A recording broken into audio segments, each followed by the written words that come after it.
Anda kembali bersama kami, masih berbincang bersama Menteri Agama Nasaruddin Umar. Pak Menteri, bagaimana kemudian masyarakat Indonesia ini bisa berempati, merasakan kemenangan Idul Fitri yang memang didamba-dambakan masyarakat Palestina, yang mereka pikir bahwa merindukan konflik yang segera usai begitu, agar pelaksanaan atau perayaan Idul Fitri jadi tenang, damai, dan sebagainya.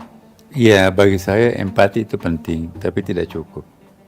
Empati kita hanya sekedar mengungkapkan kasihan, tapi harus disertai dengan action. Sedikit artinya buat kita, besar artinya buat mereka. Seperti yang dilakukan di Masjid Istiqlal. Selalu ada pundi-pundi setiap hari Jumat itu, kita kumpulkan untuk warga Palestina yang terdampak itu kan. Dan lumayan, artinya kadang-kadang kita mengirim 12 juta, 15 juta, 1,2 miliar misalnya kan. Jadi miliar-miliaran lah dana yang kita himpun di Istiqlal ini untuk dikirim ke saudara kita yang di Palestina. Jadi empatinya ada, tapi actionnya juga ada. Nah, ini yang saya harapkan kepada kita masyarakat masa depan ini, ya termasuk non-muslim juga. Kami menerima bantuan dari non-muslim di sini juga. Karena pelanggaran kemanusiaan itu kan lintas agama ya kan. Agama apapun tidak ada yang membenarkan kekerasan. Kekerasan atas nama agama apapun tidak ada tempatnya. Maka itu kekerasan berdasarkan agama ini hindari, apalagi kalau hanya antara etnik. Mari kita ciptakan suatu Palestina damai. Ya. Saya kira ada satu hal yang hampir disepakati, two state solution itu bagus untuk kita kembangkan. Israel mengakui Palestina, Palestina mengakui Israel. Sekarang ini kan tidak ada yang mau saling mengakui. Nah, himbauan Indonesia dan negara-negara yang lain, two state of solution itu sangat bagus, sangat monumental. Bagaimana supaya dua negara ini saling memiliki satu sama lain. Maka itu persoalannya akan gampang selesaikan. Kalau dua negara ini mau menurunkan tensinya. Nah, seperti Indonesia kan sekarang membantu sekian banyak bantuan ke sana. Kenapa? Karena situasinya lebih baik. Jadi apa yang terjadi di Palestina sekarang ini sudah sangat lebih baik daripada sebelum-sebelumnya. Apakah ada dampaknya Indonesia Pak Prabowo masuk organ BOP. Ya, BOP itu ya hasilnya kita akan lihat kemudian. Tapi sejauh yang saya pikirkan, yang saya lihat dari penjelasan-penjelasan Pak Presiden kita itu sangat ideal memang, karena 13 persyaratan Palestina Israel itu sekitar 8 atau 9 itu harus melibatkan Amerika. Jadi kalau kita memvulgarkan diri anti Amerika, ya walaupun orang Amerika sendiri juga banyak nggak setuju dengan kebijakan Donald Trump-nya sendiri ya, tapi bagi kita secara strategi belum tentu strategi mundur itu adalah kekalahan. Boleh jadi kita mundur selangkah, tapi kita nanti akan menang kemudian. Apa yang dilakukan Nabi, hijrah ke Mekah, dari Mekah ke Madinah. Kalau Nabi mati nekat di Mekah, kita nggak ada di sini, nggak ada umat Islam di sini. Tapi Nabi mundur ke belakang satu langkah, pindah ke Madinah, tapi perebutan kota Mekah tanpa setetes darah. Nah, jadi yang kita harapkan, hindari pertumpahan darah. Nah, kalau kita mengajarkan suatu ajaran di mana korbannya terlalu banyak, hati-hati. Lebih baik kita memilih metodologi yang tidak banyak korbannya.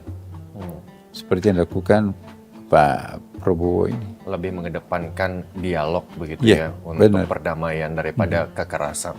Tapi bagaimana kemudian masyarakat Indonesia tetap menjaga keoptimisan bahwa langkah Presiden untuk melakukan perdamaian di Palestina ini benar-benar terwujud, karena banyak underestimate masyarakat Indonesia atas keberhasilan Presiden masuk ke BOP dan lain sebagainya. Boleh under confident, tetapi boleh juga mempercayakan. Saya percaya karakter dan wataknya Pak Prabowo itu, saya lama tahu beliau. Sekali mengatakan iya, sekali mengatakan tidak. Nah, saya optimis berdasarkan penjelasan Pak Presiden mengapa dirinya masuk PPO itu kemarin. Itu karena memang pertama hasilnya sudah terbukti ya kan. Walaupun hasilnya itu apakah hasil PPO itu atau enggak. Sekarang walaupun ada pengeboman Israel kepada negara Palestina, tapi orang sudah bisa makan, ya kan? Air sudah bisa masuk, Ya, kontainer sudah bisa masuk lewat darat. Tadinya kan pakai pesawat terbang-terbang itu pun juga hanya pesawat tertentu yang bisa terancam ditembak ya kan. Nah sekarang getting better lah. Nah tentu kita akan lebih baik lagi. Ya kita two state solution ini harus direalisasikan oleh dua negara. Kalau Israel nggak mau atau Palestina nggak mau, dua-duanya nggak bisa. Nah, saya kira itu. Oke, kalau bicara soal nasib ini kan harus manusia sendiri itu yang berubah ya, Pak Menteri. Kalau saya salah tolong koreksi. Nah, keadaan ekonomi Indonesia ini kan memang harus kita sendiri yang mengubah begitu ya. Ketika masyarakat Indonesia lagi-lagi underestimate, pesimis dengan aksi presiden kita di Amerika kemarin yang berkaitan dengan tarif dagang. Apa yang kemudian bisa dijelaskan ke masyarakat bahwa ini adalah langkah mengubah nasib bangsa Indonesia ke arah yang lebih baik? Ya, saya kira memang ke depan itu Indonesia juga harus belajar dari pengalaman-pengalaman masa lampaunya ya. Bahwa pendekatan emosional itu ternyata kadang-kadang atau bahkan lebih banyak tidak produktif ya kan. Justru pendekatan rasional, pendekatan ketenangan, pendekatan penelitian, pendekatan kecermatan itu yang akan lebih banyak menjanjikan. Nah, apa yang dilakukan oleh Presiden Pak Prabowo di Timur Tengah dan intensitas sekali pertemuannya, yaitu hemat saya itu per hari ini masih lebih baik ya kan. Karena apapun yang kita maui, kalau Amerika nggak mau itu susah. Jadi kadang-kadang kita harus menyelesaikan persoalan itu from within dari dirinya sendiri. Ya, kalau kita belum apa-apa sudah disingkirkan dulu, nggak ada waktu berbicara. Nah hemat saya, lebih baik kita bicara memperdengarkan di depan telinganya para pihak ini daripada kita bakar-bakar ban di tempat yang lain. Ya nggak ada kedutaan Israelnya di sini kan, malah yang jadi sasaran kedutaan Amerika. Amerika Israel itu secara struktural nggak ada apa-apanya, walaupun memang orang sana melihat bahwa Amerika itu adalah Israel besar dan Israel itu adalah Amerika besar. Tapi Allahualam. Oke, baik. Satu kabar juga yang dibawa Presiden ketika mengunjungi Amerika Serikat adalah kekhawatiran kita terkait upaya ketahanan industri halal kita yang dikhawatirkan begitu, karena beberapa poin, beberapa komoditas yang datang dari Amerika ini juga dikhawatirkan tidak mengutamakan label halal. Bagaimana kemudian ketahanan halal kita di Indonesia yang sudah kita bangun sedemikian rupa, ada kekhawatiran akan menurun kualitasnya? Iya, itulah tugas kita sebagai pejabat negara ya. Itu tantangan kita sebagai penyelenggara negara. Apa yang diputuskan undang-undang itu tentu melalui prosedur DPR. DPR itu Dewan Perwakilan Rakyat. Ya. Dan itu ada MPR, Majelis Permusyawaratan Rakyat. Jadi adalah mereka itu representasi masyarakat. Jadi kalau mereka mengatakan apa adanya, maka itu kata masyarakat, karena mereka adalah representasi. Nah, tantangan kita ke depan ini, apakah yang dikatakan oleh DPR kita seperti itu yang dikatakan masyarakat kita? Apakah kita melaksanakan apa yang diserukan oleh DPR? Itu banyak pertanyaan yang harus dijawab.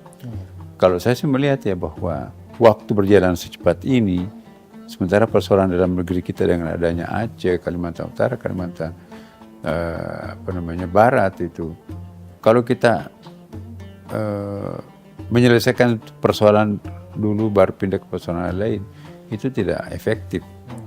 Jadi apa? Don't put up till tomorrow what you can do today. Apa yang bisa kita kerjakan hari ini jangan tunda ke hari esok. Saya kira itu ada our principle di situ, kita prinsipnya di situ. Insya Allah kalau ini kita lakukan, saya kira semuanya akan ringan ke depan. Oke, baik, kita membaca media massa, Pak Menteri, mungkin Pak Menteri sudah terkopi begitu ya kabarnya setelah Idul Fitri nanti ada pergerakan aliansi buruh dan ormas masyarakat sipil yang akan menggelar pawai akbar dukungan BOP Indonesia. Bagaimana kemudian Kementerian Agama melihat gerakan solidaritas ini kalau memang benar-benar terjadi? Bagaimana kemudian warga menuangkan antusiasme terhadap isu Palestina yang memang harapannya adalah damai di negara Palestina? Betul. Pencinta Israel adalah Amerika. Pencinta Palestina adalah Indonesia. Tapi menjadi pencinta Palestina tidak mesti harus membenci negara lain. Itu falsafahnya Indonesia. Kita kan non-blok ya kan. Ya.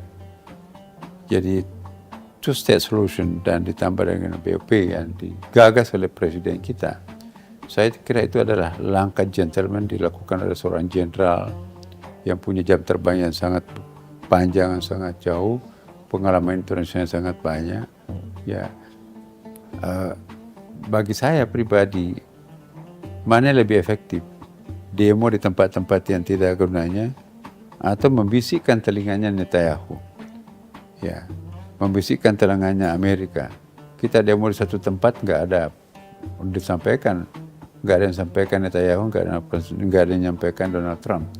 Tapi kalau kita berdialog dalam meja yang kecil, di situ kita bisa mendengarkan atas nama rakyat Indonesia begini.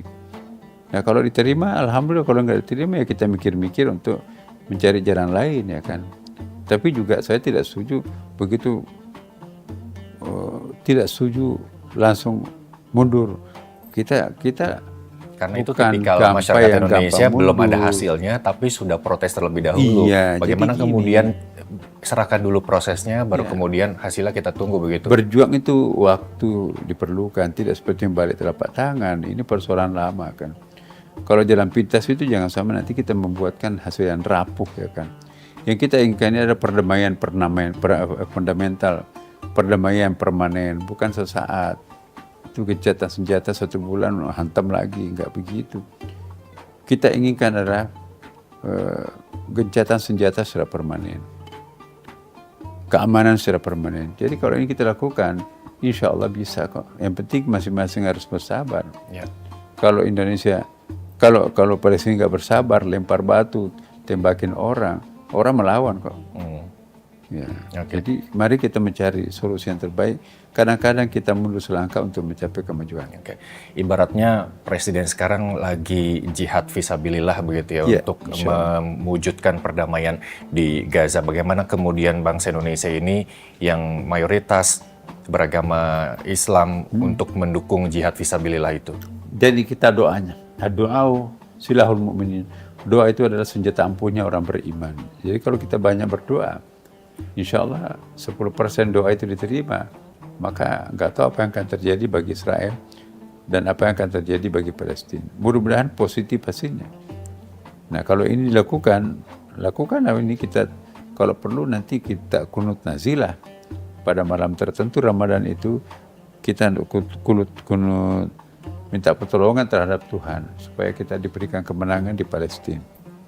Oke. Kemudian kalau untuk memberikan rasa tenang masyarakat, karena banyak masyarakat juga yang sudah terprovokasi untuk presiden menggadaikan sistem non-blok kita ya, tidak berpihak dari kemanapun begitu. Apa yang kemudian Pak Menteri bisa sampaikan ke masyarakat untuk berusaha menenangkan hati agar tidak terprovokasi dengan isu digadaikannya gerakan non-blok kita di Amerika? Saya kira kita tanpa pamrih mendukung gagasan-gagasan presiden ya. Tapi yang penting buat kita adalah beri kesempatan dulu kepada presiden kita mengajawantahkan programnya. Ini belum bekerja kok tiba-tiba membawa penilaian. Beri waktu dulu pekerja. Ini belum ada action, baru merapat pertama kali ini. Bagaimana aksi berikutnya? Saya kok melihat kemungkinannya ada 2. Berhasil dengan baik. Artinya kalau berhasil, Israel tunduk terhadap kemauan kelompok ini. Kalau itu tunduk Israel, otomatis Palestina itu akan tunduk. Atau sebaliknya, bagaimana membuat tidak ada lagi dendam terhadap Israel walaupun pernah dibantai sekian banyak ya kan. Kita cari solusi yang terbaik di masa depan. Itu kan saya kira lebih baik. Nah ini yang kita akan upayakan. Jadi Pak Prabowo itu waktu memberikan penjelasan kepada kita ya, bukan cek kosong itu ya, artinya terima begitu saja, ada persyaratannya. Negara-negara lain juga punya persyaratan yang kurang lebih sama ya kan. Nah karena itu kalau Amerika tidak ingin toleransi dengan anggotanya, ya ada cara lain, dan paling ujungnya nanti cara lain itu adalah ya bubar. Dan saya kira tipikal Pak Prabowo pemberani, kalau memang ada masalah dia bisa bubar. Tapi jangan belum berbuat sudah mau dinilai, itu gimana? Jadi bismillahirrahmanirrahim, mudah-mudahan Pak Prabowo kuat menghadapi tantangan ini dan perundingan pun juga mencapai hasil yang memuaskan. Oke, yang kita perlukan adalah dukungan begitu ya. Biarkan presiden bekerja dan kita tunggu hasilnya. Dan selain kabar besar terkait dengan perdamaian di Gaza yang kita sedang usahakan, ada kabar besar lain lagi nih Pak Menteri terkait dengan kabar dari Mekah yang kita diperbolehkan untuk memiliki tanah di sana begitu. Ini juga Prabowo mengatakan bahwa ini sebagai kehormatan bagi bangsa kita dari pemerintah Arab Saudi. Apa yang kemudian disiapkan Kementerian Agama dan bagaimana persiapan hingga sejauh ini? Tapi jangan dijawab dulu karena kita harus jeda sesaat. Pemirsa, kami akan kembali sesaat lagi, tetaplah bersama kami.